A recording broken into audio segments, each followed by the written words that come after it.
DSSB का exam आपका आने वाला है पास में, तो क्या आपके एग्ज़ाम की प्रिपरेशन अच्छी चल रही है? एग्ज़ाम की तैयारी करने के लिए इस ऑर्गेनाइज़ेशन ने जितने भी प्रीवियस क्वेश्चंस या प्रीवियस इनके एग्ज़ाम हुए हैं, तो उनके पुराने पिछले आए हुए क्वेश्चंस क्या आप देख रहे हैं? इससे रिलेटेड हमारी जितनी भी वीडियोज़ अभी तक अपलोड हो चुकी हैं, उसमें हमने सारे प्रीवियस ईयर क्वेश्चन ही डिस्कस करवाए हैं मैंने। और सिर्फ़ क्वेश्चंस ही नहीं, हर क्वेश्चन के साथ-साथ जो-जो इम्पोर्टेंट फैक्ट लगा कि उससे रिलेटेड पूछा जा सकता है, वो भी डिस्कस हुआ है। बिकॉज़ वो डायरेक्ट क्वेश्चन दोबारा रिपीट होने के उतने चांसेस नहीं है, जितने ये चांसेस है कि उससे रिलेटेड जो कांसेप्ट होगा वो रिपीट होगा। तो आशा करती हूँ आपने पुरानी वीडियोज़ देखी होगी बिकॉज़ ये वीडियोज़ उसी के आगे के क्वेश्चन्स की है। तो आज हम कौन-सा पेपर डिस्कस करेंगे? हाँ, पीजीटी बायोलॉजी डीटीपीएससी ने अभी जुलाई 2025 में ही कराया है, तो उसी के क्वेश्चन सही है। आप प्रैक्टिस कर लीजिए और साथ-साथ नोट करते रहेंगे अगर इम्पोर्टेंट फैक्ट्स, तो आप ही को हेल्प आउट करेगा रिवाइज़ करने में। हाँ, तो पहला क्वेश्चन जैसे कि पूछा गया है, इंडियन ओरिजिन यूएस साइंटिस्ट कौन था जिनको कौन सा प्राइज दिया गया है? शो प्राइज दिया गया इन एस्ट्रोनॉमी में। ओके, तो क्या करेक्ट आंसर आपको पता है? हुँ, तो देखिए शो प्राइज़ जो दिया गया वो किस फ़ील्ड में दिया गया? एस्ट्रोनॉमी में दिया गया। एस्ट्रोनॉमी को आप क्या बोलेंगे? अमेरिकी विज्ञान में 2024 में खगोल विज्ञान के लिए प्रतिष्ठित शाह पुरस्कार किसको दिया गया? अब ये इंडो ओरिजिन का यूएस साइंटिस्ट था, तो कितनी अच्छी बात है हमारे इंडियंस बाहर जाके दूसरी कंट्री की इकोनॉमी के लिए काम कर रहे हैं। तो नाम मैंने जैसे फ़ोटो साथ में लगा रखी है, फ़ोटो मैंने इसलिए लगाई है ताकि आपको चीज़ें याद रहे। जितना ज़्यादा विज़ुअल देखोगे उससे रिलेटेड फैक्ट्स, उससे रिलेटेड इन्फॉर्मेशन दिमाग में स्टोर हो जाती है, जो हमने कभी देखा होता है। पढ़ा हुआ इतनी जल्दी स्टोर नहीं होता, उसको याद करना पड़ता है, रटना पड़ता है। तो क्या नाम है? लिखा हुआ है श्रीनिवास कुलकर्णी। तो ऑप्शन कौन सा करेक्ट है आपका? सेकंड ऑप्शन करेक्ट है। अब ये क्वेश्चन क्यों इंपॉर्टेंट था? ऐसे रिलेटेड देखो प्राइज, बुक्स, फेस्टिवल से बहुत क्वेश्चन पूछे गए हैं। इससे रिलेटेड पीडीएफ वगैरह अगर आपको चाहिए तो आपको टेलीग्राम चैनल पे मिल जाएगी। टेलीग्राम चैनल आप गो थ्रू कर सकते हैं और कनेक्ट हो सकते हैं, या फिर हमारा ऐप है, ऐप में जाके आपको सारी पीडीएफ्स भी डाउनलोड कर सकते हैं। ओके।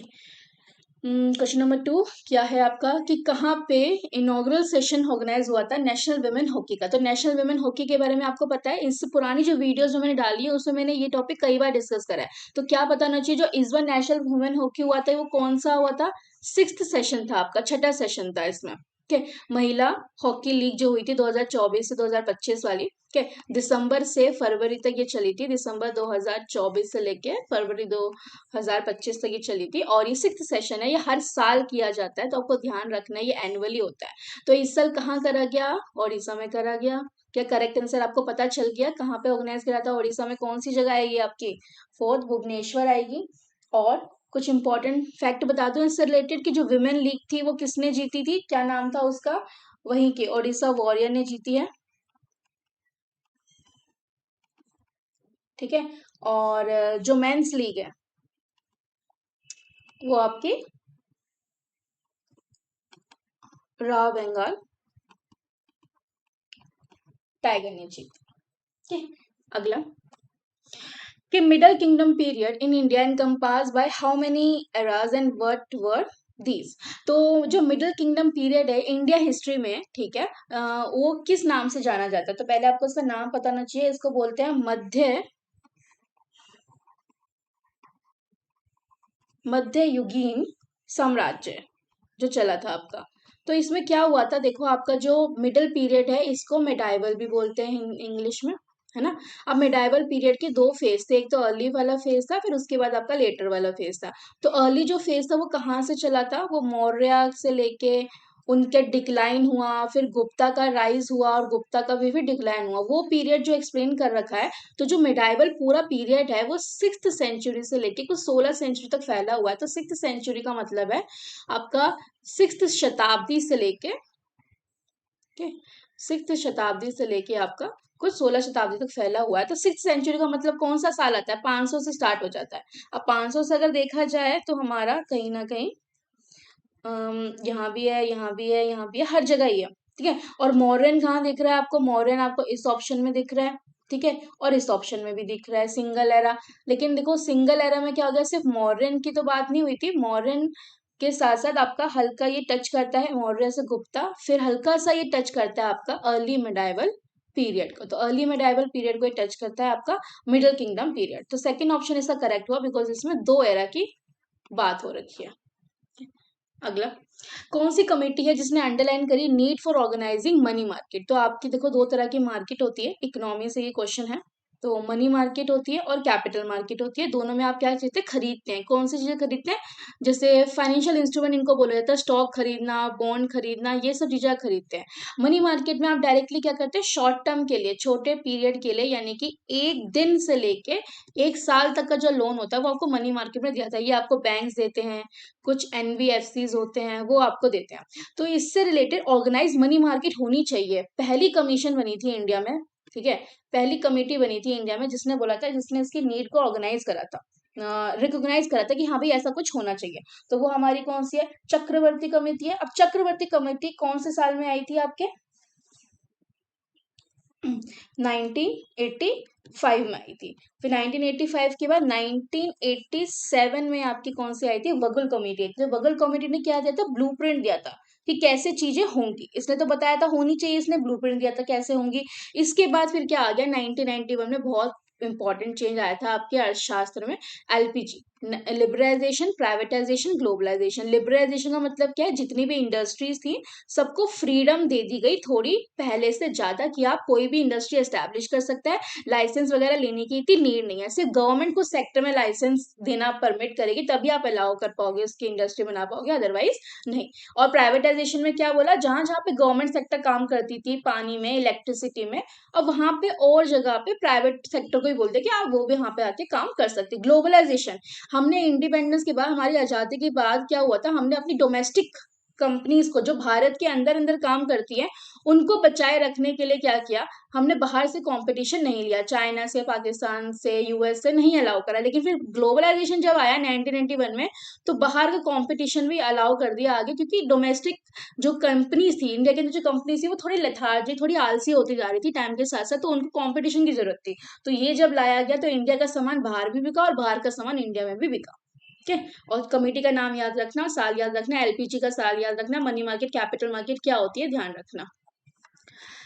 पांचवा क्वेश्चन आपका मैचिंग से है। क्या बोला गया है कि आपको सामने क्या गिवन है, कुछ आर्टिकल्स गिवन है और कुछ फीचर्स गिवन है। आर्टिकल्स को किस बारे में बात करी गई है, तो 349, 350, 350, और इसमें कौन सा मिस हो रखा है, मेरे ख्याल से 350 मिस हो रखा है। मतलब वैसे तो इन्होंने क्वेश्चन पूरा है, आपको एक्स्ट्रा बताना चाहिए कि 350 भी क्या है। तो देखो 349 आर्टिकल बताता क्या है, special procedure for enactment of certain laws related to language, यानी कि कुछ तरीके होंगे भाषा से संबंधित कानून को बनाने के लिए, जो तरीका होगा वो कौन बताएगा, वो आर्टिकल 349 बताएगा। तो ये इसका करेक्ट ऑप्शन है।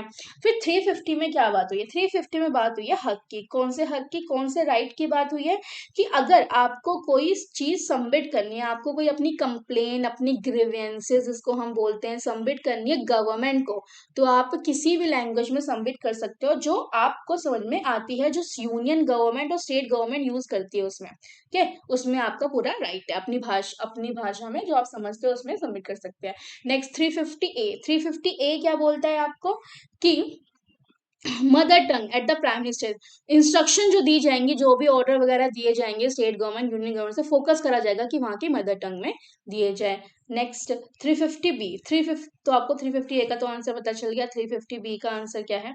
350B का ये बोला गया है कि अगर ये प्रेसिडेंट की मैंडेटरी है, प्रेसिडेंट के लिए अपॉइंट करना एक लिंग्विस्टिक ऑफिसर, एक स्पेशल ऑफिसर अपॉइंट करेंगे जो माइनॉरिटी को उनके लैंग्वेज से रिलेटेड, उनकी भाषा से रिलेटेड उनको हक मिल रहा है कि नहीं मिल रहा उसका ध्यान रखने के लिए। अब जो लोग माइनॉरिटी में होते हैं ना, ऐसे हमारे बहुत सारी ट्राइब्स हैं, उड़ीसा में है, नॉर्थ ईस्ट में है, वेस्ट बंगाल में है, झारखंड में है। तो ये जो ट्राइब्स है बहुत कम पॉपुलेशन है, इतनी कम पॉपुलेशन है कि इनकी भाषा, इनका कल्चर बच नहीं पाता। तो ये अपनी इनको प्रोटेक्ट करने के लिए हमने क्या कर रखे, स्पेशल प्रोविजन बना रखे, स्पेशल आर्टिकल्स डाल रखे, अनुच्छेद डाल रखे अपने संविधान में। दूसरा 351 पे हम पहुंच गए, तो जो बचा हुआ ऑप्शन है वही आपका आंसर है, directive for development of Hindi language. जो आपकी हिंदी लैंग्वेज, हिंदी का प्रयोग नॉर्थ इंडिया में बहुत ज्यादा होता है, तो हिंदी भाषा को कैसे विकास तक लेके जाए, उसके डेवलपमेंट से रिलेटेड जो भी चीजें होंगी वो आपके इस अनुच्छेद में मेंशन है। सबके आंसर्स आपको मिल गए। नेक्स्ट देखिए, सामने लिखा है सेंसस ऑफ इंडिया, मतलब सेंसस ऑफ इंडिया मैंने अपने लेक्चर्स में बहुत बार डिस्कस कर लिया और बहुत बार सारे फैक्ट बताए और इन्हीं फैक्ट से क्वेश्चन आया हुआ है, जो भी आया हुआ है। सेंसस ऑफ इंडिया क्या हुई थी? जनसंख्या हुई थी, जनगणना हुई थी, पॉपुलेशन कैसी है, कौन कहाँ रहता है, कितना है। तो पॉपुलेशन जब हमने काउंट करी हमें पता चला हाईएस्ट पॉपुलेशन कहाँ पे है, लेस पॉपुलेशन कहाँ पे है, कौन सी यूनियन टेरिटरी में हाईएस्ट पॉपुलेशन है, कौन सी यूनियन टेरिटरी में लोवेस्ट पॉपुलेशन है। ठीक है, कौन सी हाईएस्ट अर्बन पॉपुलेशन कहाँ पे है, लोवेस्ट अर्बन पॉपुलेशन कहाँ पे है। ठीक है, ये सब आपको पता होना चाहिए। दिल्ली, लक्षद्वीप, ये सारे आंसर्स आपको याद होने चाहिए बिकॉज 2011 सेंसस से बहुत बहुत बहुत क्वेश्चन आए हैं। सेंसस हर 10 साल बाद करा जाता है। इस बार अब 2011 के बाद 2020 में होना था, लेकिन कोरोना की वजह से नहीं हुआ है। अब देखो लिटरेसी रेट दिख रही है आपको 74%, उसने क्वेश्चन में वही पूछा है 74% literacy rate, direct answer fact से रिलेटेड। मेल की लिटरेसी रेट 82.4%, मेल की लिटरेसी रेट 82.14%, फीमेल की लिटरेसी रेट 65.4%, लेकिन इसने क्या लिख दिया यहाँ पे, इसने तो लिख दिया लिटरेसी रेट 65.4%, तो ये ऑप्शन तो इनकरेक्ट हो गया। तो बचे सिर्फ दो ऑप्शन, ए और बी करेक्ट हो गए आपके। तो पहला ऑप्शन क्या है आपका, करेक्ट है। ये तो सब मैंने बता दिया। आप मुझे बताइए कि पॉपुलेशन डेंसिटी एक चीज होती है, वो क्या होती है, वो कौन सी स्टेट में सबसे हाईएस्ट है और कौन सी स्टेट में सबसे लोवेस्ट है, कौन सी यूनियन टेरिटरी में सबसे हाईएस्ट है और कौन सी यूनियन टेरिटरी में सबसे लोवेस्ट है। पॉपुलेशन डेंसिटी पे भी क्वेश्चन आया हुआ है। तो पढ़िए, थोड़ा सा रिसर्च करिए, थोड़ा सा नोट साथ साथ बनाइए और जो चीजें मैं बोल रही हूँ कि ये इंपॉर्टेंट है उनको नोट डाउन करिए। Next, cell. देखो सेल से मैं हर वीडियो में एक क्वेश्चन आ ही रहा है, तो बायो से कुछ पढ़ के जाओगे, साइंस से कुछ पढ़ के जाओगे, तो कोशिका एक चैप्टर है, ठीक है, वो तो जरूर ही पढ़ के जाना। सेल के सेल वही है जिसपे आपकी लाइफ डिपेंडेंट, आपकी जिंदगी निर्भर है। तो सेल क्या होती है, आपकी बॉडी छोटे छोटे यूनिट से बनी हुई है, और छोटे छोटे यूनिट्स को सेल बोलते हैं। सेल का कोई स्ट्रक्चर नहीं होता, सेल का मतलब एक डिफाइंड फिक्स शेप नहीं होती, बाकी सेल का जो पार्ट्स हैं वो कुछ इस तरीके से स्ट्रक्चर में जो काउंट करा जाता है। पहला आता है इसकी सेल मेम्ब्रेन, ठीक है, जिसे झिल्ली भी बोला जाता है। और उसके अंदर होता है आपका ये न्यूक्लियस सेंटर में, और यहाँ पे लिक्विड वाला पार्ट होता है, लिक्विड से भरा होता है साइटोप्लाज्म। ठीक है, न्यूक्लियस। अब न्यूक्लियस के अंदर क्या होता है, न्यूक्लियस कुछ ऐसा दिखता है। न्यूक्लियस की अपनी एक मेम्ब्रेन होती है, अपनी एक झिल्ली होती है। न्यूक्लियस का अपना एक सेंटर में पार्ट होता है, यहाँ पे लिक्विड वाला पार्ट होता है, वो आपका न्यूक्लियोलस होता है। ठीक है, तो देखो आपको दिख रहा है न्यूक्लियोलस, लेकिन ऑप्शन में क्या पूछा, सेल का पावर हाउस। ये सेल का पावर हाउस वाला क्वेश्चन पिछली वीडियो में भी डिस्कस करा है। तो DSSB के देखो अलग अलग पेपर पूछेंगे और अलग अलग पेपर में सेम टॉपिक से क्वेश्चन आए, रिपीट हुए हैं। तो आने वाले जितने पेपर है उसमें से भी हाई चांसेस बनते हैं कि इनसे रिलेटेड टॉपिक ही से क्वेश्चन आएंगे। तो याद करो कि माइटोकॉन्ड्रिया क्या करता है, power house of the cell है। और बताओ माइटोकॉन्ड्रिया के अंदर जो पावर होती है, जो ऊर्जा होती है, वो किस किस फॉर्म में स्टोर होती है, एटीपी की फॉर्म में स्टोर होती है। एटीपी की full form adenosine adenosine triphosphate, adenosine triphosphate. याद कर लो, बहुत बार पूछी गई है। एडिनोसाइन ट्राइफॉस्फेट माइटोकॉन्ड्रिया के लिए एनर्जी स्टोर होती है। माइटोकॉन्ड्रिया डबल मेम्ब्रेन का होता है, एक बाहर एक मेम्ब्रेन होती है और एक अंदर ऐसे ऐसे 3D फॉर्म में आपकी डेंस मेम्ब्रेन होती है, जैसे गड्ढा होता है, खाई होती है, वैसी टाइप ऑफ। तो यहाँ पे अंदर बहुत सारा एरिया होता है, तो ये एरिया क्या करता है, इस एरिया में आपकी सारी एटीपी की फॉर्म में एनर्जी स्टोर होती है। दो मेम्ब्रेन होती है, एक बाहर की मेम्ब्रेन आउटर मेम्ब्रेन और एक अंदर की मेम्ब्रेन इनर मेम्ब्रेन। देखिए इसे power house of the cell बोला जाता है और एटीपी को energy currency of the cell बोला जाता है। साइटोप्लाज्म में क्या होता है, सारा लिक्विड वाला पार्ट मैंने सेल में आपको अभी दिखाया डायग्राम में, ये सारा लिक्विड वाला पार्ट साइटोप्लाज्म से भरा हुआ है। यहाँ पे सारे ऑर्गन मिलेंगे आपको, यहीं पे माइटोकॉन्ड्रिया मिलेगा, यहीं पे आपको गोल्गी apparatus मिलेंगे, लाइजोसोम्स मिलेंगे, प्लास्टिड्स मिलेंगे, वैक्यूल्स मिलेंगे। सेल के सारे पार्ट इसी में होते हैं। सेल की सारी रिएक्शन, जो आप सांस लेते हैं तो सेल में रिएक्शन होती है, तो वो सेल की सारी रिएक्शन इस साइटोप्लाज्म के अंदर ही होती है। न्यूक्लियर साइटोप्लाज्म माइटोकॉन्ड्रिया हो गया, power house of the cell, second option इसका correct answer. Red blood cell क्या होते हैं, जो रेड ब्लड सेल होते हैं ब्लड में मिलते हैं, ठीक है, इनको आरबीसी भी बोलते हैं, इसमें डब्ल्यूबीसी भी मिलता है ब्लड के अंदर और प्लेटलेट्स भी मिलती है। डब्ल्यूबीसी का काम क्या है, आपकी इम्यूनिटी को स्ट्रॉन्ग करना। प्लेटलेट्स का काम क्या है कि अगर आपको कोई चोट लग जाती है तो वो उसको दोबारा रिस्टोर कर देता है, सही कर देता है। आपके हाथ में कोई चोट लग जाती है, दोबारा स्किन आ जाती है, नहीं, वो प्लेटलेट्स की वजह से आती है। आरबीसी का कलर कैसा होता है, रेड होता है, खून जो आपका होता है। लाल कलर का क्यों होता है, बिकॉज उसके अंदर आयरन होता है, वो किस में होता है, होमोग्लोबिन में होता है। ठीक है, कहते हैं ना होमोग्लोबिन बढ़ रहा है घट रहा है, तो आपका वो खून के आरबीसी बढ़ रहे हैं और घट रहे होते हैं। नेक्स्ट क्वेश्चन 8 में क्या बात हुई है कि गांव में लाखों पेड़ लगाने के लिए झारखंड में 2024 में पद्मश्री पुरस्कार किसे दिया गया था। ठीक है, ये क्वेश्चन रिपीटेड है, ये मैंने पहले भी डिस्कस करा है। 2024 में लाखों पेड़ लगाने के लिए मैंने ये याद भी करवाया था मुर्मू से, तो नाम भी लिखा हुआ है, चामी मुर्मू को ये अवार्ड से पुरस्कार, ये जो पुरस्कार है उनको चुना गया था ये देने के लिए, पद्मश्री 2024 का है। देखिए 2024 से करंट अफेयर, 2025 से करंट अफेयर यहीं से इंपॉर्टेंट बनते हैं। अगला क्वेश्चन 2009, क्वेश्चन नंबर 9। हाँ, तो with the aim of providing social justice, अछत और पिछड़ वर्गों के लिए, ठीक है, कौन से अछूत माने आपके अनटचेबल्स और बैकवर्ड क्लासेस के लिए समाज न्याय प्रदान करने के उद्देश्य से जो ज्योतिबा फुले हैं, ठीक है, ज्योतिबा फुले ने किस समाज का स्थापना किया था। तो यहाँ पे ज्योतिबा फुले के बारे में कुछ इंपॉर्टेंट जो आपको पता होना चाहिए, 3 जुलाई 1851 में दलित हिस्ट्री से बिलोंग करते थे। दलित हिस्ट्री के अंदर इन्होंने क्या किया, महात्मा ज्योतिबा फुले ने फाउंड किया गर्ल्स स्कूल, कहाँ पे, पुणे के अंदर, जगह का नाम याद कर लो, चिपलुन करवादा, जो कि 8 girls were admitted first day पे, और ये इंडिया का क्या था, सेकंड फॉर्मल गर्ल्स था। वैसे तो कहीं कहीं ये भी बोला गया कि फर्स्ट था, लेकिन फर्स्ट नहीं, सेकंड फॉर्मल था, फॉर्मल लेवल पे सेकंड था, वैसे फर्स्ट था जहाँ पे एक्टिवली काम हुआ। ओके, तो इस समाज का नाम क्या था, सत्य शोधक समाज, जिन्होंने एस्टैब्लिश किया था, और ये कौन से साल में एस्टैब्लिश करा है, लिख लो, 1873 में करा है। ये किसके लिए बनाया गया था, विमेन के लिए बनाया गया था, औरतों के लिए, शूद्रास के लिए बनाया गया था, और आपके दलित लोगों के हक के लिए बनाया गया था। ठीक है, उनकी हक की बात करने के लिए, क्योंकि उस टाइम पे बहुत सारे ये लोग थे जिनको अपने हक के बारे में, अपने अधिकार के बारे में पता ही नहीं था, तो वो ज्योतिबा फुले के इस समाज में उनको ये करने का मौका मिलता था। अगला क्वेश्चन, कौन सी स्टेटमेंट करेक्ट है, Diwali is the festival of light, Diwali क्या रोशनी का त्योहार है। हाँ बिल्कुल, फेस्टिवल लाइट बचपन से पढ़ते हैं, जब भी ऐसे करते दिवाली का पहले लाइन यही लिखते थे, Diwali is the festival of light. Goddess Lakshmi की वर्शिप होती है, क्या माँ लक्ष्मी की पूजा होती है। अगर आप सेलिब्रेट करते तो आपको पता होगा, मेन इसमें लक्ष्मी गणेश की पूजा होती है। और ये सेलिब्रेट किस वजह से करा जाता है, ये माना जाता है कि लॉर्ड राम क्या आए थे, वापस अयोध्या लौट के आए थे अपने घर। अब इस दिन कुछ स्पेशल एक चीज और भी आपको पता होनी चाहिए, इसी दिन जो जैनिज्म होते हैं, जो जैन लोग होते हैं, उनका भी एक स्पेशल डे होता है। वो क्यों होता है, उनके अकॉर्डिंग जो उनके वो थे, जिन्होंने मोक्ष प्राप्त किया था, उनको हम क्या बोलते हैं, लास्ट जो उनके वो थे, महावीरा थे, जिन्होंने निर्वाणा, ठीक है, अचीव करी थी, इसी डे पे सेलिब्रेट करते हैं वो। और वो कौन माने जाते हैं महावीरा, उनके 24th और फाइनल क्या माने जाते हैं, तीर्थ कन करा, ठीक है, जिन्होंने इतनी छोटी एज में निर्वाण यानी कि मोक्ष प्राप्त कर लिया था। तीर्थ कनकरा कौन होते हैं, वो गुरु जिन्होंने मोक्ष प्राप्त कर चुका है, ठीक है, एनलाइटन हो चुका है, वो नए जन्म लेंगे, नए जन्म कितने भी जन्म ले सकते हैं, उन्होंने वो पावर अचीव कर लिया। तो उनको उनकी स्पिरिचुअलिटी, उनके टीचिंग्स को सेलिब्रेट कराता है, और ये जैनिज्म लोगों के लिए क्या है, उनके लिए एक नया साल भी है।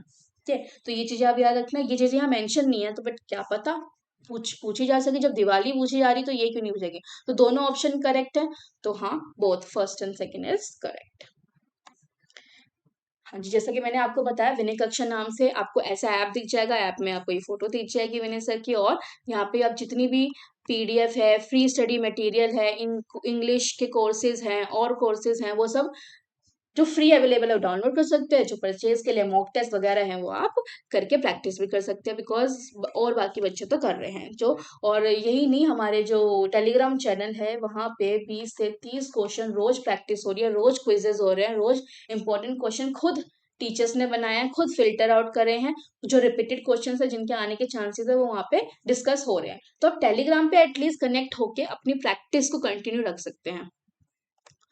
अगला question, which of the following correct order है प्लांट ग्रुप्स का फ्रॉम प्रिमिटिव टू एडवांस। अब देखो प्लांट्स ग्रुप 4 ग्रुप होते हैं, चारों ग्रुप जान लो, ठीक है, क्योंकि पेपर में कुछ भी पूछा जा सकता है, और आपको बस डिटेल बतानी चाहिए क्या क्या नाम है उन चारों के। सबसे पहला तो आपका यही है, जिसका नाम क्या लिखा है, थैलो फाइटा, हिंदी में भी आप देख सकते हैं लिखा है थैलोफाइटा। तो वैसे देखो थैलोफाइटा पहले में तो कहीं भी नहीं है, तो ऑप्शन तो यही करेक्ट है। लेकिन थैलोफाइटा होता क्या है? ठीक है, तो थैलोफाइटा में क्या आती है आपकी? एल्गी आती हैं। एल्गी क्या होती है? शैवाल होती है। एल्गी में क्या होता है? इनमें वो सारे प्लांट आते हैं, वो सारे पौधे आते हैं जिनमें आपको तना, स्टेम, रूट्स, लीव्स नहीं मिलेंगे। वो क्या होते हैं? एल्गी होते हैं। ठीक है, दूसरा दूसरा आपका आता है ब्रायोफाइटा, हिंदी में भी ब्रायोफाइटा ही कहते हैं। इनमें क्या होता है? इनमें मॉसेस, फर्न, फर्न वाले पौधे होते हैं। देखो ऐसे कुछ दिखते हैं फर्न वाले पौधे। ठीक है, इनमें ऐसे ऐसे फर्न्स होते हैं। तो इनमें आपको स्टेम्स और रूट्स देखने को मिलती है, और उन्हें क्या करना पड़ता है? रिप्रोड्यूस करने के लिए, अपने आप को आगे और बढ़ाने के लिए और नए पौधे पैदा करने के लिए पानी की जरूरत होती है, वाटर की नीड होती है। ठीक है, जल की नीड होती है। दूसरे क्या आते हैं आपके? जिम्नोस्पर्म। ठीक है, तो इसमें ना आपको स्पोर मिलते हैं। स्पोर क्या होते हैं? ऐसे दाने दाने से होते हैं आपके पौधों के, जिनमें क्या होता है, जैसे ही वो मिट्टी के साथ मिलता है और इनको पानी मिलता है, तो वहां से एक और नया पौधा उग जाता है। तो इनको उत्तक बोला जाता है। कौन सा? सब हनी उत्तक बोला जाता है। ठीक है, और इन्हीं के अंदर बीज, इन्हीं के अंदर क्या होता है? ये बीज का काम करते हैं। जैसे कॉनिफेरस जो ट्रीज होते हैं जिनमें ऐसे कोन जैसी शेप बनी होती है, ठीक है, वो बीज का काम यही करते हैं, स्पोर काम करते हैं उसमें। ठीक है, दूसरा आपका आता है, लेकिन इसमें बीज नहीं होते, ध्यान रखना है, इनको बोला जाता है नेकेड सीड, बिना बिना बीज के। दूसरा, लास्ट आपका बच गया एंजियोस्पर्म। एंजियोस्पर्म तो सबसे इजी है, जिसमें आपका फूल वाले जो पौधे होते हैं, ठीक है, फूल वाले पौधे होते हैं, इसमें यही फूल कभी फ्रूट भी बन जाते हैं। इनके अंदर आपको सीड्स मिलते हैं, और ये सीड्स एक ओवरी के अंदर स्टोर होते हैं। ठीक है, उस ओवरी के अंदर स्टोर होते हैं, वहां से ये फूटता है। जैसे ही इसे दूसरा दाना मिलेगा, दूसरा मेल का दाना मिलेगा, वहां से फूट के क्या बनाएगा? एक नया पौधा, नया फूल, नया फ्रूट बना देगा। ठीक है, तो प्लांट के सारे कैटेगरी आपको मैंने बता दिए एग्जाम्पल्स के साथ। दूसरा कौन सा है आपका? मोरबिंदु, मोरिबुंद, मोरिबुंड डेल्टा। तो मोरिबुंड डेल्टा देखिए कहाँ पे है। आपको अपना भारत का नक्शा कुछ इस तरह से पता है, आपका बांग्लादेश है। ठीक है, तो आपको बांग्लादेश है, तो ये बांग्लादेश का ये वाला जो पोर्शन है ना, ठीक है, ये मैंने यहाँ पे बांग्लादेश प्रेजेंट है आपका। ये वाला जो पोर्शन है, यहाँ पे आपकी जो गंगा और ब्रह्मपुत्र है, वो कुछ ऐसे क्या बनाती है? बहुत ही ऐसा घना सा, ये देख रहे हैं ना आप, नदी, कितनी नदियां हैं यहाँ पे, जितनी भी आप लाइनें देख रहे हैं ना, हल्की ग्रे कलर की नदियां ही नदियां हैं। तो ये नदियां क्या बनाती है? डेल्टा बनाती हैं। तो ये जो डेल्टा बन रहा है, तो यहीं पे फरक्का बारेज है। देखो मैप में दिख रहा होगा, नाम याद रखो, क्योंकि अगर मोरबिन डेल्टा पूछ सकता है तो फरक्का बारेज भी पूछ सकता है। तो फरक्का बारेज में जब गंगा और ब्रह्मपुत्र डेल्टा मिलते हैं ना, वहां पे आपको मोरबिन डेल्टा मिलता है। ठीक है, तो मैप के साथ साथ चीजें याद करो। देखो इमेजिनेशन में चीजें स्टोर रहेंगी तो क्लिक करेंगी। जैसे फरक्का बारेज, मोरिबुन डेल्टा, गंगा ब्रह्मपुत्र डेल्टा, बांग्लादेश, बांग्लादेश के पास यहाँ मेघालय, यहाँ वेस्ट बंगाल, ऐसे याद करो चीजें। ठीक है, बिकॉज आसपास की कनेक्टेड चीजें याद रहेंगी, तो आपको करेक्ट आंसर ढूंढने में बहुत ईजी रहेगा। क्वेश्चन नंबर 13, वर्ल्ड का पहला चीता रिहैबिलिटेशन प्रोजेक्ट किसने लॉन्च किया था? दुनिया का पहला चीता पुनर्वास परियोजना भारत सरकार द्वारा, तो भारत सरकार द्वारा गया था, तो भाई ये तो बहुत इंपॉर्टेंट है। पहली बात, भारत सरकार ने कुछ ऐसा काम किया जो वर्ल्ड लेवल पे, इंटरनेशनल लेवल पे है, तो वो तो भाई न्यूज में जब इतनी बार आया हुआ है, तो पेपर में पूछना जाना बनता है, हाई चांसेस आते हैं। तो ये कहाँ पे बनाया गया? ये आपका बनाया गया एमपी में। एमपी में कौन सी जगह? कूनो नेशनल पार्क बोलते हैं। कूनो नेशनल पार्क में क्या करा गया? बाहर से मंगवाए गए चीते, चीतों का रिहैबिलिटेशन करवाना, पुनर्वास करने के लिए, उनकी ब्रीडिंग करवा के। तो कहाँ से मंगवाए गए? एक तो साउथ अफ्रीका से, और अफ्रीका के साउथ में ही एक जगह है, कंट्री है नाम्बिया, वहां से 8 मंगवाएगा, यहाँ से 12, इनकी ब्रीडिंग करवाने के लिए यहाँ पे इनको कूनो नेशनल पार्क में इनको कंजर्व करके रखा जा रहा है। ओके, तो ये आपको पता नहीं चाहिए, इसको चीता प्रोजेक्ट भी बोलते हैं। किसने करा पता चल गया, कब किया वो भी लिखा हुआ है, कहाँ हुआ है वो भी लिखा हुआ है, किस लिए किया गया ये भी लिखा हुआ है। नेक्स्ट, क्वेश्चन नंबर 14 आर्टिकल 323 में ये बोला गया है कि reports of union service commission. अब मैं आपको बता दूं यहाँ पे दो रिपोर्ट की बात होती है, एक तो यूनियन सर्विस कमीशन देती है और एक स्टेट लेवल पे भी दबकी देती है, पब्लिक सर्विस कमीशन भी देती हैं। तो वो जो होती हैं ये तो आपको गवर्नर को सबमिट कर देती हैं, साल की जितनी भी एनुअल रिपोर्ट्स, इंपॉर्टेंट रिपोर्ट, क्या क्या डिस्कशन मीटिंग्स के सारे प्रोसीजर, क्या एक्ट नए पास हुए, रूल्स एंड रेगुलेशन, वो सब। और यूपीएससी वाली किसको सबमिट करेगी? आपके प्रेसिडेंट को सबमिट करेगी, प्रेसिडेंट, क्योंकि वो कंट्री के सारे मैटर्स तो वही देखेगा। ठीक, नेक्स्ट, जीरो फेस्टिवल। तो जीरो फेस्टिवल, जीरो के बारे में आपको पता है कौन सा जीरो है? ये वाला जीरो तो नहीं है, ये है आपका ऐसे ऐसे करके ना एक वैली है, उसको हम बोलते हैं जीरो वैली। कहाँ पे? अरुणाचल प्रदेश में। आंसर मिल गया। पर जो पता होना चाहिए वो देखिए। अब मैंने ये फोटो क्यों लगा रही है, ये फेस्टिवल नहीं है। क्या हुआ, ये जीरो फेस्टिवल क्यों सेलिब्रेट करा जाता है? जीरो वैली पे आपको एक वहां की बहुत ही स्पेशल ट्राइब है, और उस स्पेशल ट्राइब का नाम क्या है? आपा तनी ट्राइब। ये जो लोग होते हैं, ये जो कम्युनिटी है, ये अपने वुमेन जो होती हैं वहां की, ये फेस पे टैटू बनाने के लिए फेमस हैं। ठीक है, या फिर ये क्या क्या पहनती है? अपनी नोज प्लग पहनती है। आपने देखी ना नोज प्लग कितने उन्होंने बड़े पहन रखे हैं, नोज प्लग पहनती है। और इनका रहने का जो तरीका है, इनका जो अपना ट्रेडिशन है, अपना कल्चर है, ये बहुत सारे हैंडलूम्स का काम करती हैं, आर्टिफैक्ट का काम करती हैं, बैम्बू से, किससे बनाई चीज होती है? बैम्बू से या क्रेन से बनाई हुई चीजें होती हैं। ओके, तो इसको प्रिजर्व करने के लिए हर साल क्या जीरो फेस्टिवल सेलिब्रेट करा जाता है, और अभी हो रहा होगा सितंबर 25 से कुछ 28 तारीख तक सेलिब्रेट किया जाता है। ओके, इनके वहाँ पे इनका खाना, इनसे रिलेटेड खाना, इनका फूड, इनका कल्चर, इनके प्रोडक्ट्स, वो सब वहाँ पे प्रमोट करे जाते हैं, और उसके याद में सेलिब्रेट किया जाता है, ताकि इनको भी लगे कि हाँ भाई इनका इंटरेस्ट, इनका मिनॉरिटी स्टेटस सेफ गार्ड है। ठीक है, इतना आइसोलेटेड नहीं है, हम भारत में है, तो हमारे भारत में जितनी भी कम्युनिटी है, चाहे माइनॉरिटी और मेजोरिटी हो, सबके कल्चर को प्रिजर्व रखना कॉन्स्टिट्यूशन का और आपके गवर्नमेंट का क्या है? रिस्पॉन्सिबिलिटी है। तो और कुछ इसके बारे में, इको सस्टेनेबल होता है, और ये क्या करती हैं? फार्मिंग भी करती हैं वहां पे अरुणाचल प्रदेश में। किस तरह की फार्मिंग होती है? वो राइस कल्चर होता है ना, फिश के साथ पालना, पैडी सिस्टम जिसे बोलते हैं, वो वाला।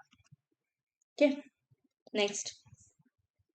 और इनका एक अपना गवर्नमेंट सिस्टम भी है, जहाँ पे इनकी कम्युनिटी की एक गांव पे एक सभा है, ठीक है, जो इनसे रिलेटेड डिसीजन लेती है इनके कल्चर को बचाने के लिए। उसको बुलियान बोला जाता है, तो ये नाम भी याद रखना, बुलियान।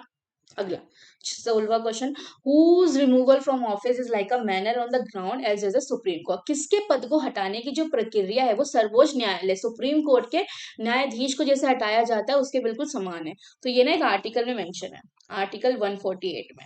आर्टिकल 148 में बोला गया कि इस पर्सन का जो रिमूवल होगा वो बिल्कुल सुप्रीम कोर्ट के जज की तरह ही करा जाएगा। वो आपका है CAG, controller and auditor general. ये होता कौन है? गवर्नमेंट के जो अकाउंट होते हैं ना उनको ऑडिट करता है। पूरे साल में अकाउंट बनते हैं, अकाउंट को ऑडिट करना क्या होता है? सारे सब चीजों का क्रॉस चेक होता है कि सही था कि नहीं था, सब अमाउंट उनके बिल्स वगैरह के साथ। लेकिन सुप्रीम कोर्ट का जो रिमूवल प्रोसेस होता है ना, वो काफी स्पेशल है।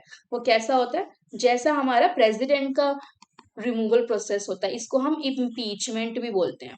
ठीक है, इम्पीचमेंट में क्या होगा? पहले एक इंक्वायरी कमेटी बैठेगी, वो इंक्वायरी कमेटी में कौन होगा? सीजीआई होगा, सुप्रीम कोर्ट के दूसरे जजेस होंगे, हाई कोर्ट के जजेस होंगे, कुछ ज्यूरिस्ट होंगे specially appointed.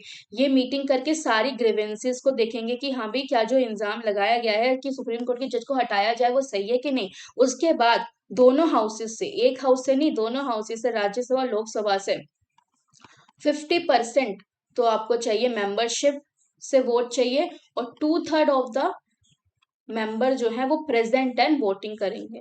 Present and voting करेंगे तब जाके ये इम्पीचमेंट पास होगा। उसके बाद प्रेसिडेंट क्या करेगा? एक रिमूवल ऑर्डर पास करेगा। तो ये इम्पीचमेंट होता है। इम्पीचमेंट बहुत ही इंपॉर्टेंट है, ठीक है, बिकॉज ये इतने ही लंबे प्रोसीजर से होता है, बहुत स्पेशल प्रोसीजर है कि स्पेशल पोजीशन को हटाने के लिए। ठीक है, अगला उर विलेज। तो उर विलेज ये इंडियन हिस्ट्री से क्वेश्चन है। इनमें कौन लोग नहीं थे? Where the land owners were not, क्या नहीं थे? चीफटेंस नहीं थे, मर्चेंट नहीं थे, क्षत्रिय नहीं थे, ब्राह्मण नहीं थे। तो ये जो उर विलेज है ये किसके टाइम का है? चोला डायनेस्टी के टाइम का है। ठीक है, अब ये जो चोला डायनेस्टी के टाइम का है, इसमें विलेजेस में क्या थी? असेंबली थी। ठीक है, विलेजेस में जो सभा थी उसमें टैक्स पे करने वाले, कर पे करने वाले लोग रहते थे, और वो कौन लोग थे? नॉन ब्राह्मण लोग थे। क्या थे ये? या तो ये होंगे आपके कुछ प्रोफेशनल्स होंगे, या तो ये लैंड ओनर्स होंगे, मर्चेंट्स होंगे, ये सब थे। ठीक है, और ये टैक्स पे करने वाले लोग थे, तो आपको आंसर मिल गया, ये ब्राह्मण नहीं थे बस, तो वर नॉट ब्राह्मण्स। ठीक है, करेक्ट आंसर। नेक्स्ट, इंडिया में Mahatma Gandhi national rural employment guarantee act, Hindi में क्या बोलते हैं? महात्मा गांधी राष्ट्रीय ग्रामीण रोजगार गारंटी अधिनियम वित्तीय वर्ष में कितने दिनों की गारंटी देता है रोजगार देने की? तो क्या बोला गया? आप इसको बहुत ही फेमस है, एम नरेगा के नाम से जाना जाता है। एम नरेगा महात्मा गांधी के नाम पे जो बनाई गई है, ये पॉवर्टी को हटाने के लिए, गरीबी को हटाने के लिए एक प्रोग्राम बनाया गया, जिसमें ये बोला गया जैसे जो आपके फार्मर्स होते हैं ना, ये क्या करते हैं? 6 महीने तो खेती करते हैं, 6 महीने खेती करने के बाद इनके पास कोई काम नहीं होता, तो उनको काम देने के लिए छोटे मोटे काम ढूंढते हैं इधर उधर, और फिर 6 महीने अनएम्प्लॉयड रहते हैं। अनएम्प्लॉयड रहेंगे, रोजगार नहीं होगा, बेरोजगार रहेंगे, तो घर का खाना खर्चा, फैमिली के बच्चों का, बूढ़ों को और अपनी वाइफ को कैसे पालेंगे? तो उसके लिए इनको क्या बोला गया कि 100 दिनों का वेज एम्प्लॉयमेंट रोजगार गवर्नमेंट देगी इस स्कीम के अंदर, जो भी रजिस्टर करेगा। ठीक है, 100 दिन तक, 100 रुपए लिख दिया, 100 दिन तक दिए जाएंगे। और अगर नहीं दिया जाए आपको अनएम्प्लॉयमेंट, अगर आपको रोजगार नहीं दिया जाए, तो आपको हम अलाउंस भी प्रॉमिस करते हैं कि कुछ पैसे तो दे दिए ही जाएंगे रेगुलर बेसिस पे। और 100 दिन से कितने दिन तक खींच सकता है काम? 200 दिन का काम भी दे सकते हैं आपको। तो उसमें लिखा है एटलीस्ट 10 100 डेज, तो वो तो आपका करेक्ट आंसर है ही। कि कहाँ पे किया जाता है? रूरल डेवलपमेंट के, ग्रामीण लेवल पे विकास के लिए किया जाता है। ठीक है, और गरीबी को हटाने के लिए डायरेक्ट बैंक अकाउंट में क्रेडिट कर दिया जाता है आपका पैसा। और हाँ, इसमें आप मेरे को ये भी बताना कि जो मनरेगा थी ये कब आई थी? ठीक है, फर्स्ट टाइम इसको इम्प्लीमेंट कब किया गया था, ये आप पता करिए, बताइए मुझे, कमेंट सेक्शन में आप आंसर कर सकते हैं। सितंबर 2020 की बात है, गवर्नमेंट ऑफ इंडिया ने एक लॉन्च करी थी स्कीम, उसका नाम क्या है? किसके साथ लॉन्च करी थी? भारत सरकार ने नीति आयोग के साथ, इसरो के साथ और कई मंत्रालयों के सहयोग के साथ स्टार्टअप को और एमएसएमईज को अनुसाधन व नवाचार बढ़ावा देने के लिए, कि उनका भी काम प्रमोट हो, उनका काम, उनका सामान जो बन रहा है वो बिके, कमर्शियलाइज हो। यानी कि अगर मैं एक चिप्स बना रही हूँ, तो चिप्स, जैसे एमएसएमईज के क्या लोगोस होते हैं, आलू का यूज करके चिप्स का पैकेट बनाए, तो चिप्स का पैकेट आगे बिके, उनके हैंडीक्राफ्ट आगे बिके, तो उसको प्रमोट करने के लिए किस चीज का नाम बताया गया? ताकि हमारा जो भारत है वो अपने ऊपर सेल्फ रिलायंट हो सके, आत्मनिर्भर हो सके। तो आत्मनिर्भर भारत, ARISE NISE इसका नाम है स्कीम का, वो उन्होंने इम्प्लीमेंट करी थी सबने मिलकर। कमर्शियलाइज करा जाए उनके प्रोडक्ट का, मेन क्या काम था? कमर्शियलाइज करा जाए प्रोडक्ट का। कमर्शियलाइज का मतलब क्या होता है? उसकी ऐसी वैल्यू हो कि वो मार्केट में सेलेबल हो, बिके। अगला, हाँ, एक ग्रुप डिस्कशन हो रहा है कॉलेज के अंदर। कॉलेज की कक्षा में समूह चर्चा धार्मिक टिप्पणियों के कारण गर्मा गई। तो क्या वो वहां पे हीटेड आर्गुमेंट हो गए, लड़ाई हो गई थोड़ी सी? ऐसे में शिक्षक को छात्र को कौन सा मौलिक कर्तव्य, यानी कौन सी फंडामेंटल ड्यूटी बताई जानी चाहिए? ये क्वेश्चन है जो आपका किसी फैक्ट से नहीं पूछा गया, आपकी प्रेजेंस ऑफ माइंड, आपके कंसेप्चुअल। देखिए, कंसेप्ट को क्लियर होना कितना इंपॉर्टेंट है, कंसेप्ट क्लियर होंगे तभी आप ऐसे क्वेश्चन आंसर कर पाएंगे। तो इसलिए समझना टॉपिक को इम्पोर्टेंट है। ठीक है, जो कि आपको हम वीडियोस में समझा रहे हैं, और अलग से वीडियो चाहिए कुछ कंसेप्ट के, तो हम वो भी शेयर कर सकते हैं। आप कमेंट सेक्शन में बताइए आपकी रिक्वायरमेंट क्या है। और तो ठीक है, तो क्या फंडामेंटल ड्यूटी का आर्टिकल याद है? मैंने इससे कई पहले वाली वीडियोस में fundamental rights, DPSP, fundamental duty, सबके आर्टिकल डिस्कस करे। 51A, ठीक है, 51 है। और ये भी बताया था, इससे पहले क्वेश्चन ही पूछा गया था फंडामेंटल ड्यूटी के, कि 8 फंडामेंटल ड्यूटी किसने रेकमेंड करी? 8 से 10 हुई, कैसे हुई? फिर 8 से 11 भी हुई, वो कब हुई, कैसे हुई, वो भी मैंने बता रखा है। दूसरी वीडियोस देखो अगर नहीं पता आंसर। तो क्या करेंगे? देखो, लड़ाई झगड़ा हो गया तो क्या करें? मैं उनको बच्चों को ये बोलूं कि साइंटिफिक टेम्पर और ह्यूमनिज्म, वैज्ञानिक दृष्टिकोण अपना अच्छा करो, ये हीटेड आर्गुमेंट हो रहा है आपके बीच में, या ये बोलो सद्भावना, सम्मान, भातृत्व बना के रखिए। ठीक है, भातृत्व को क्या बोला जाता है इसे? एक वर्ड था आपका, फेटर्निटी, हाँ। फिर to protect and improve the natural environment, प्राकृतिक पर्यावरण की रक्षा और सुधार करना। क्या मैं उनको ये बोलूँ कि प्रकृति की तरफ, अपने नेचुरल एनवायरनमेंट की तरफ बचाओ उसको, प्रकृति को, कि आप क्लास में कोई हीटेड डिस्कशन हो गया किसी रिलीजियस कमेंट को लेके, या पब्लिक प्रॉपर्टी को नहीं नहीं करना है आपको, हिंसा का त्याग करना है, पब्लिक प्रॉपर्टी की रक्षा करनी है, ये समझाऊं मैं उन्हें। वहां पे बेंचेस वगैरह पड़ी होगी, वो सब नहीं तोड़ फोड़ना है। क्या बताया जाएगा? ब्रदरहुड को प्रमोट किया जाए, क्या फ्रेटर्निटी, हाँ, इसको प्रमोट किया जाए। तो आपको फंडामेंटल ड्यूटी में मेंशन है, कौन सी फंडामेंटल ड्यूटी में मेंशन है वो आपको पता होना चाहिए, आप मुझे कमेंट सेक्शन में आंसर करके बताइए, ठीक है। हाँ, टेलीग्राम चैनल, और अगर आपको कोई भी पर्सनल डाउट पूछने हैं अपने किसी भी टॉपिक से रिलेटेड, तो आप ऑफिशियल चैनल पे और मेरे इंस्टा प्रोफाइल पे भी कांटेक्ट करके, कोऑर्डिनेट करके, जो जेन्युइन क्वेश्चन होगा, जेन्युइन डाउट होगा, मैं उसका आंसर कर दूंगी। और वरना व्हाट्सएप पे 2 नंबर है, 8881061506 भी है, किसी भी नंबर पे आप कोऑर्डिनेट करके विदिन 24 आवर आपको कांटेक्ट बैक कर लिया जाएगा। कोई भी डाउट हो तो आप कहीं पे भी आप हमारे साथ कोऑर्डिनेट करके हमें आंसर कर सकते हैं। और जीके की वीडियोस इसी तरह डलती रहेंगी, आप keep up with your practice, revision करते रहो साथ साथ, बिकॉज रिवीजन ही की है, सक्सेस है पेपर को क्रैक करने का, क्योंकि चीजें हम बहुत पढ़ लेते हैं बट याद नहीं रहती है। ठीक है, आज के लिए इतना ही, शुक्रिया।